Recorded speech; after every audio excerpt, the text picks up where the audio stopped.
ela tem como tema o fim do plano B.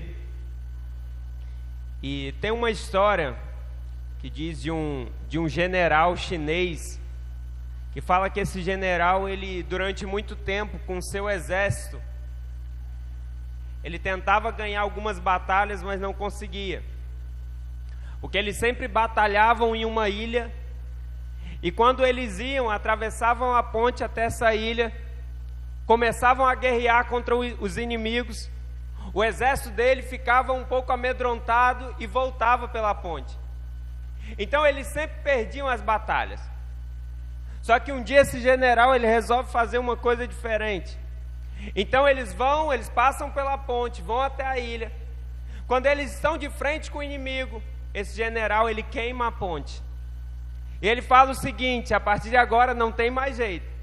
Ou a gente batalha e vence, ou a gente morre, não tem mais volta. E a partir daquele momento, ele vence aquela guerra. E o que deixa de clareza para aquele exército é porque enquanto eles tinham outra possibilidade, eles voltavam. Mas quando chegou o ponto que não tinha mais jeito, só tinha uma única opção, eles ganharam a guerra. E quantas vezes na nossa vida isso tem sido muito comum, a gente já entra em algo pensando no plano B. Pessoas que começam um casamento e já falam: olha, se não der certo, eu separo. Já tem um plano B. Olha, eu estou entrando nessa empresa, o salário está bom, olha, tudo aqui é bom, a possibilidade de crescimento, mas se não der certo, eu vou para outra ali da frente. Para os jovens da faculdade já entram e falam: olha, eu não estou com muita certeza nesse curso aqui não. Se não der certo, eu já vou para o outro. E infelizmente isso também acontece na igreja do Senhor. De pessoas que começam a seguir ou começam a desenvolver um chamado com tudo, mas já estão pensando: olha, eu vou fazer isso na igreja, mas se não der certo, eu desisto. Se não der certo, eu vou tentar outra coisa. Ou outros que estão vindo, começam a aceitar, começam com tudo, falam: olha, mas eu estou com tudo agora, mas se não der certo, eu já tenho outra possibilidade. E a minha pergunta é: como seria a nossa vida se não tivesse plano B? Se não tivesse a segunda opção? Se o que você escolheu hoje fosse só aquilo e você tivesse que ir até o fim? Como seria a nossa vida com Cristo? Quais seriam as nossas atitudes? O que nós faríamos a cada dia se não tivesse outra opção? E me entenda bem que eu não estou fazendo alusão a você não ter planejamento, mas eu estou querendo aqui deixar claro que para muitas coisas, inclusive para a caminhada cristã, a gente não pode trabalhar com plano B. A gente tem um plano A, que é andar com Cristo, e a gente precisa seguir nele até o fim. E eu queria nessa noite te levar a esse caminho de pôr fim a esse plano B quanto ao seu chamado. E eu queria que você abrisse sua Bíblia comigo no livro de 1 Reis, capítulo 19, versículo também 19. 1 Reis 19, 19.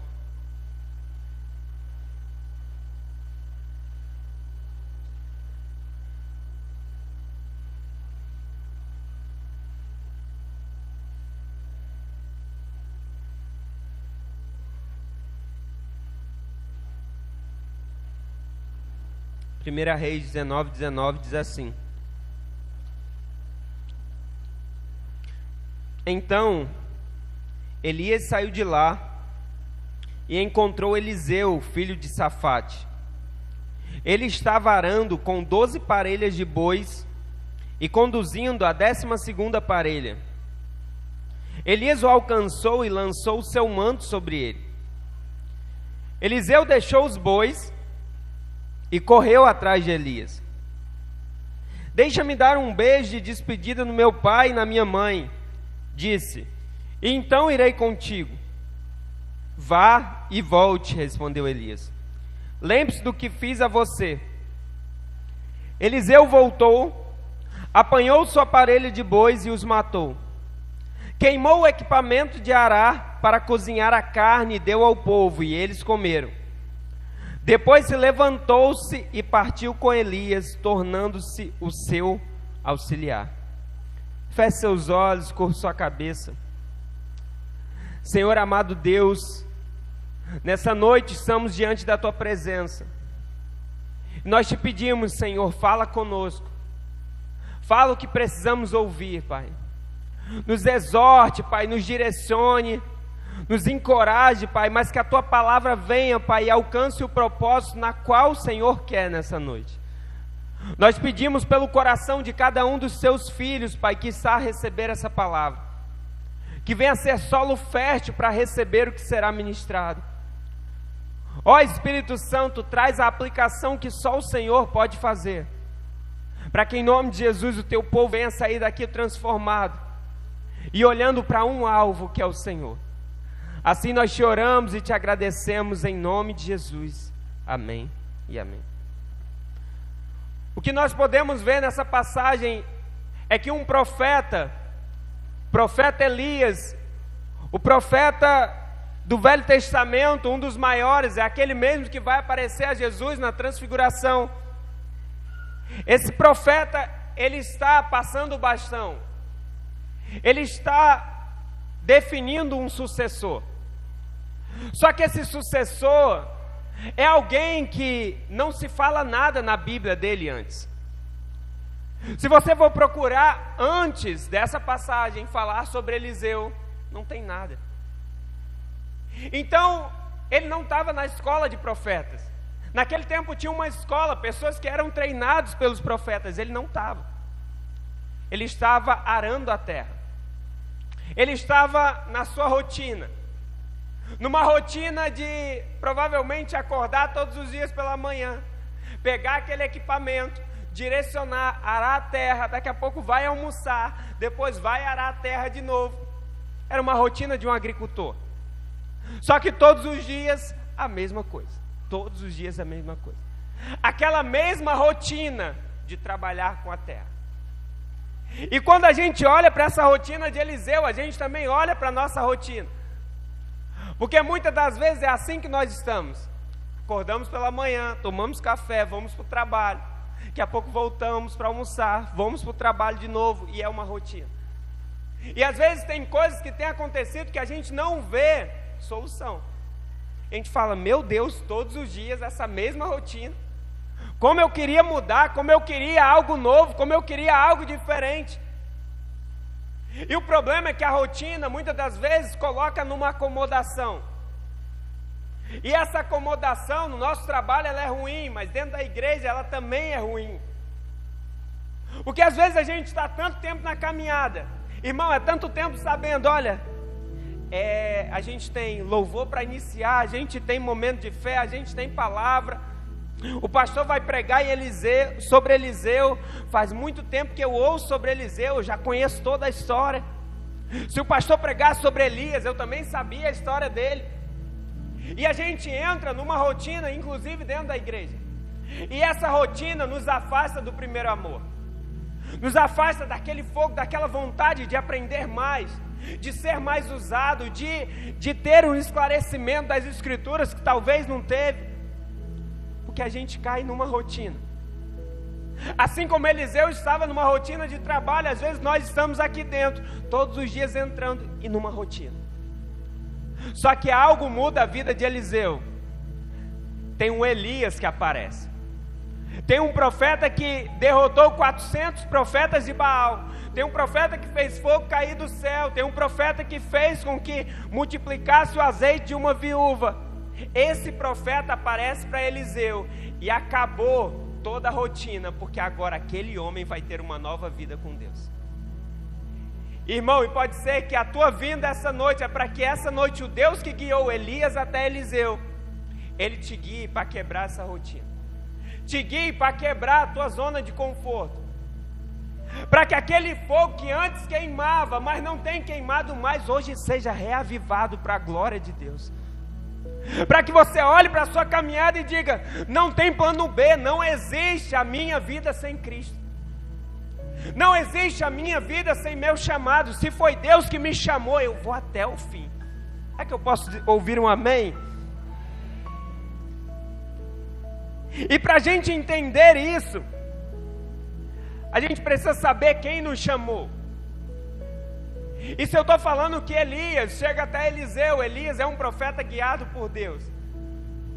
Então naquele momento que Elias chega até Eliseu, algo acontece, porque Elias joga a capa sobre Eliseu. Quando ele joga a capa, Eliseu não pergunta nada.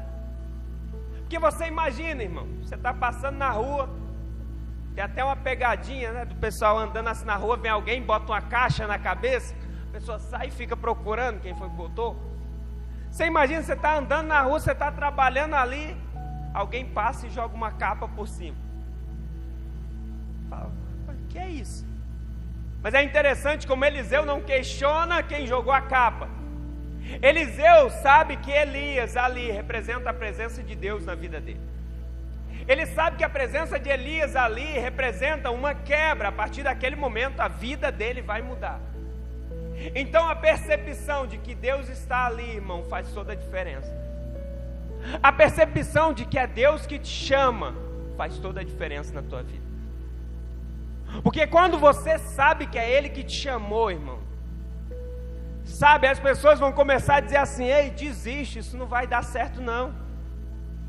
Esse negócio de ser crente, esse negócio de ir para Heriotaba, né, missionários? Isso não dá certo não, vai tentar outra coisa. Vai vender plano de saúde. Mas quando você tem certeza de quem chamou, irmão, e você não olha para trás, porque não existe plano B, porque foi Ele que me chamou. E se foi Ele que te chamou para estar aqui, irmão, se foi Ele que te chamou para o lugar onde você está, dentro da igreja, para o cargo que você está exercendo, não existe plano B, vai até o fim. Porque quando a gente vê esse chamado de Deus para Eliseu, essa capa, ela significa uma escolha de Eliseu como sucessor. É uma promessa, ou seja, é uma unção que vai ser liberada sobre a vida daquele homem. E a gente está vendo um chamado muito específico. E a gente pode parar para pensar e abordar duas práticas aqui, dois temas diferentes. Um é um convite, e esse convite é para todos. Cutuca o irmão que está aí do seu lado e fala: esse convite é para você. O convite que é para todos é o convite que a gente viu no domingo de Páscoa, que a palavra vai dizer: porque Deus amou o mundo de tal maneira que deu o seu Filho unigênito, para que todo aquele que nele crê não pereça, mas tenha vida eterna. Há um chamado para crer em Cristo, para seguir a Cristo, que é universal. Você vai encontrar alguém na rua e você vai olhar para ele e vai dizer: você tem um chamado, você tem um convite de Cristo. Você tem um convite de Cristo. Todos que estão aqui têm um convite de Cristo para segui-lo. Tem um convite de Cristo para crer nele, porque a Bíblia é clara em dizer: Deus amou todo mundo, para que todo aquele que nele crê. Então a gente tem um convite. Mas de outro lado, a gente tem um chamado específico. E esse chamado para Eliseu é um chamado profético. Só que quando a gente para analisar o chamado e o convite, a gente entra em uma questão em Mateus 22:14, que Jesus vai dizer: pois muitos são chamados, mas poucos são escolhidos. Então eu estou falando para você que todos receberam um convite. Amém? Você está comigo? Se todos receberam um convite, pastor, por que só alguns são os escolhidos? Mas o que a gente vai prestar atenção no contexto do que Jesus está falando. Jesus está falando: muitos são chamados, mas poucos são escolhidos. Ele vai falar isso no contexto de uma parábola, onde ele está falando de um rei que fez um grande banquete. E esse banquete, ele convida as pessoas, e quando eles vão convidar as pessoas para o banquete, um diz assim: não, eu não tenho como ir, eu vou para o casamento do meu filho. Olha, eu também não tenho como ir, porque eu tenho propriedades que eu acabei de comprar e eu estou muito ocupado. O fato é que ninguém aceita o convite para aquele banquete. Então aquele mesmo rei fala: olha, vai, e quem você encontrar na rua, seja mendigo, aleijado, qualquer pessoa, você traz aqui para o banquete. E aquele lugar se enche. Porque ele encontrou as pessoas na rua e chamou para o banquete, mas tinham outros que não tinham sido chamados, mas não estiveram. Então a diferença que faz entre você ser um escolhido é a resposta que você dá. Porque o céu não vai responder as tuas perguntas, ele vai responder as tuas respostas.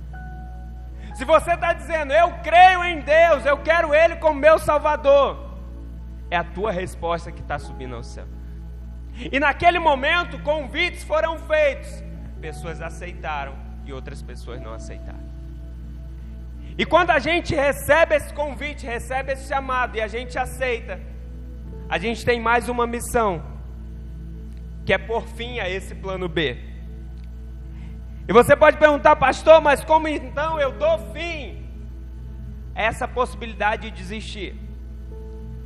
E a gente vai aprender com Eliseu aqui. Porque o que Eliseu faz? Ele queima os arados. Naquele momento, ele se despede dos pais, ele pede para se despedir dos pais. E se você é bom de Bíblia, você deve estar lembrando, pastor, mas teve alguém no Novo Testamento também que pediu para se despedir dos pais, antes de seguir a Jesus. A Bíblia fala que Jesus vai chamando algumas pessoas, e algumas pessoas vão negando o convite, e um dos que nega fala assim, calma aí, deixa eu só me despedir dos meus pais, depois eu volto. E por que Jesus, para aquele homem, diz assim, olha, aquele que põe a mão no arado e olha para trás, não é digno do reino dos céus? E porque agora ele aceita que Eliseu se despeça dos seus pais. E o que eu olho para as duas passagens, eu identifico diferença, é o movimento. Eliseu, irmão, eu sinto como alguém aperreado. Na hora que jogou a capa, o homem já ficou animado. Ele falou, opa, calma aí, eu vou só me despedir dos meus pais, já eu volto. Ele já foi agindo. E isso faz a diferença. E principalmente porque queimar os arados para ele representava deixar a sua vida velha. Se você quer excluir o plano B em relação à sua caminhada com Cristo, você precisa deixar a sua vida velha. Naquele momento ele deixa a agricultura, ele deixa a máquina que ele estava usando para arar a terra, e ele decide seguir o profeta. E se você está ligado desde o início desse ano, quando a gente profetizou que esse é o ano do novo de Deus, a gente esteve como base no versículo de Isaías 43, que diz, esqueçam que se foi, não vivam no passado, eis que eu farei uma coisa nova. Então, para experimentar o novo, para experimentar o chamado de Deus, eu preciso esquecer de algumas coisas antigas. Eu preciso deixar para trás muita coisa que tem me impedido de prosseguir. E a gente vai olhar como o diabo, ele usa o teu passado para travar o teu futuro. Ele usa o teu passado e dizer, agora você está na igreja, depois de tudo que você fez de errado lá no mundo, agora é crente.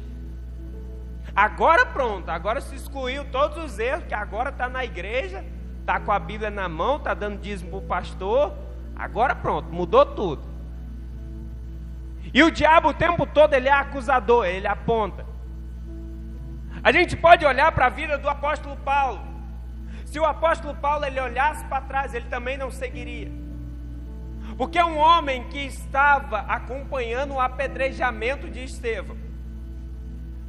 Você imagina, irmão, depois quando ele tem um encontro com Cristo, ele lembrando de quantos cristãos ele perseguiu, ele lembrando de quantos talvez ele até ajudou a matar, ele talvez agora com o esclarecimento da palavra, lembrando de Estevão com seu rosto reluzente como parecendo um anjo, e ele fez parte daquilo.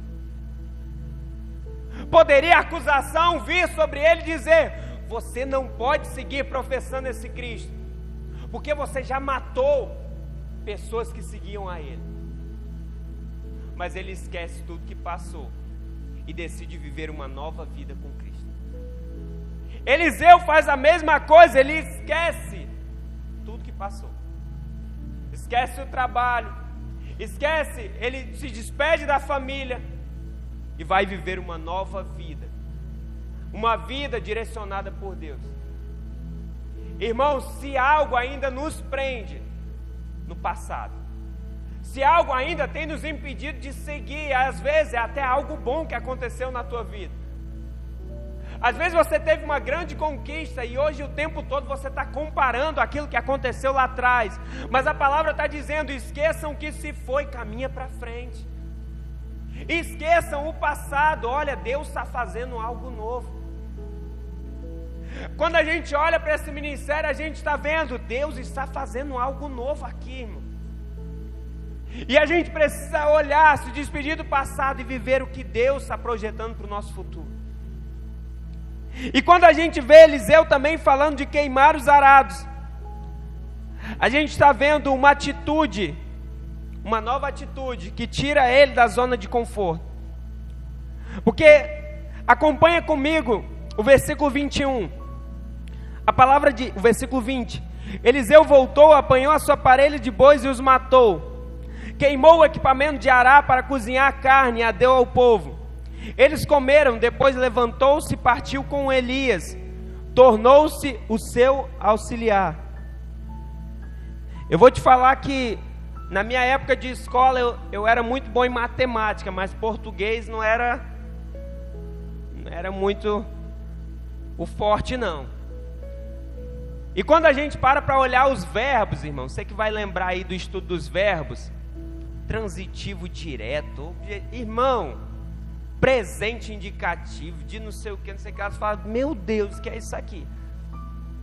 Mas uma coisa que a gente olha para os verbos, é que os verbos eles vão denotar ações, e a gente está olhando nesses versículos, o tanto de verbos que são colocados, o tanto de ações que Eliseu vai tendo. Eliseu acabou de voltar, ele foi se despedir dos pais, então diz, Eliseu voltou, Eliseu apanhou sua parelha de bois e os matou, queimou o equipamento de arar para cozinhar e deu ao povo e eles comeram, depois se levantou e tornou-se auxiliar de Elias. Então a gente para ver o que? Irmão, se eu decidir seguir a caminhada com Cristo, se eu decidir aceitar o convite, se eu decidir aceitar o chamado, eu preciso me colocar em movimento. Porque às vezes a gente está falando, olha, Deus me chamou, mas eu estou parado, dizendo, Deus, o Senhor me chamou, agora é contigo. Ou às vezes não está parado não, mas está se balançando na rede. Senhor, estou esperando, estou parado, mas estou aqui na rede aguardando. E a gente está vendo Eliseu receber o chamado, receber o manto profético. Eu preciso me colocar em movimento. Irmão, é hora da igreja do Senhor entrar em movimento. É hora de não estarmos mais parados enquanto o mundo não brinca de ser mundo, enquanto o diabo não brinca de ser diabo. Não é mais tempo da gente estar parado com o braço cruzado esperando, um dia eu evangelizo, irmão, um dia eu faço isso. Não, irmão, é para hoje, é para agora. Eliseu queima as carroças, Eliseu queima o gado e está dizendo, não tem mais volta, é agora, é aqui, é agora. A gente precisa dessa palavra viva no nosso coração, porque nós somos muito procrastinadores. A gente recebe uma palavra de Deus, o nosso coração queima aqui no culto, fala, Senhor, obrigado. Mas amanhã é segunda-feira, e você vai dizer, eu vou esperar para terça-feira na célula, eu vou esperar para quinta-feira no próximo culto. E aquela chama que estava acesa, a gente vai deixando para depois. Aí a gente vai falando, depois eu faço, depois eu evangelizo, depois eu oro pela minha família, depois eu me ajoelho, depois eu faço o propósito. Não existe mais depois, irmãos, é agora.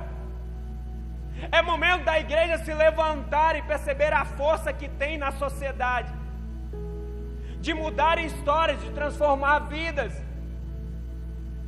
porque a gente tem a mensagem da salvação para levar para os perdidos. Não podemos mais nos esconder, mas precisamos olhar para o plano que Deus nos deu e segui-lo, irmão, sem ter mais volta. Não é para ficarmos parados. E eu sei que muitas das vezes entrar no desconforto é muito ruim, irmão. muito ruim. A gente está acostumado com algo. Você talvez, se você parar para essa semana, você decidir entrar na academia. É profético, irmão. Tem alguém aí? Ninguém, Jesus. Você falar assim, pastor, essa semana eu começo. Essa semana você vai ficar todo doído, irmão, porque é desconfortável. Você não está acostumado.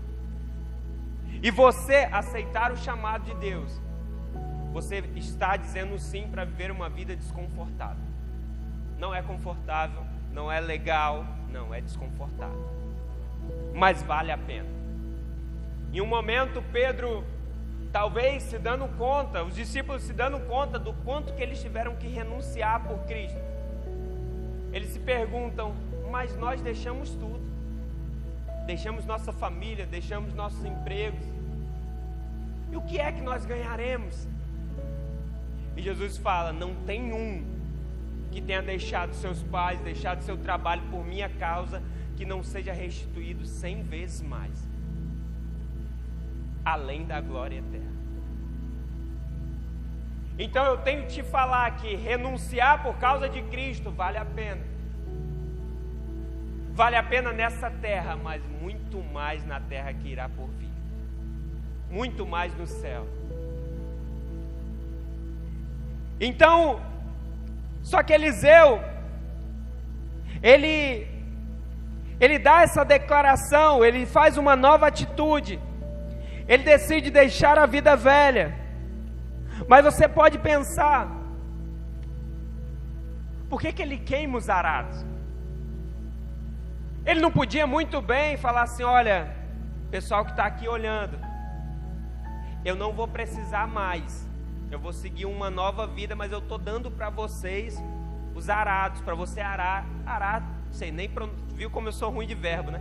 Para você arar a terra de vocês. Mas ele não faz isso. Ele queima os arados. Ele, na verdade, ele está dando uma declaração para todo aquele povo que está ali em volta vendo tudo, e dizendo, a partir de agora não tem mais volta para mim. A partir de agora vocês não vão conhecer mais esse Eliseu que estava aqui arando na terra, porque a partir de agora uma unção foi derramada sobre a minha vida. E enquanto eu queimo esse arado, é uma declaração para o céu, para a terra e para o inferno a ouvir, que não tem mais volta. Quantas decisões nós precisamos ter para declarar para quem está à nossa volta, de dizer assim, não tem mais plano B, não tem mais volta.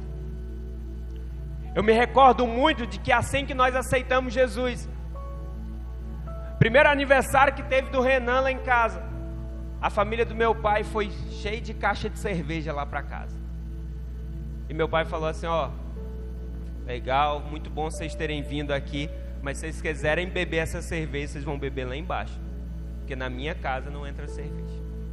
Não, o Rivaldo é muito chato, não sei o que, um crente besta, não sei o que, não sei o que lá.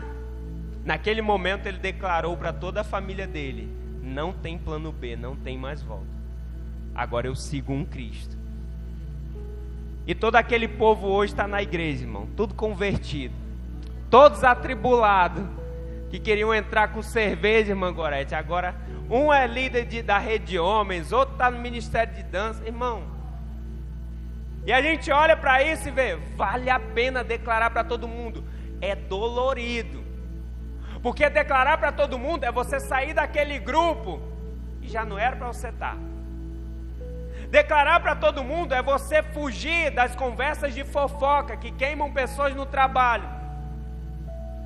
Declarar para todo mundo é você ser inibidor de pecado. É quando você chegar num lugar, o pessoal, vou falar mais isso não. Isso é declarar para todo mundo ver. Agora está diferente.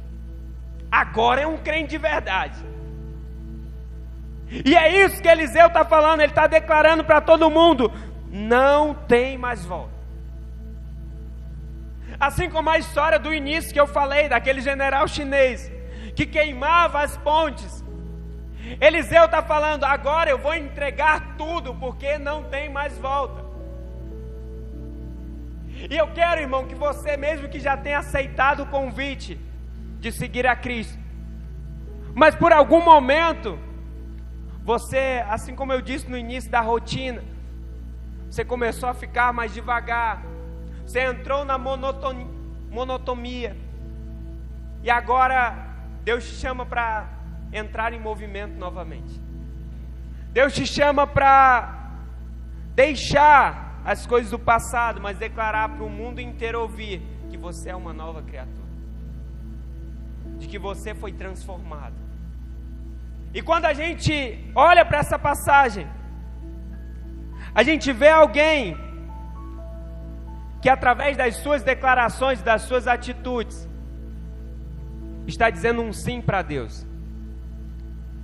E quando nós olhamos para Eliseu, a gente também consegue observar outros exemplos na Bíblia, de pessoas que não olharam para o plano B, seguiram apenas o plano A, que é o plano de Deus. Abraão deixou sua terra e sua parentela, sem saber para onde estava indo, e tornou-se pai de multidões. Moisés abandonou sua posição de filho de Faraó, e queimou seus arados, e foi o libertador daquele povo do Egito. Quantos discípulos receberam um convite de Jesus, e disseram sim, e viveram os 3 anos mais extraordinários das suas histórias? Porque andaram com Cristo e disseram sim a um convite.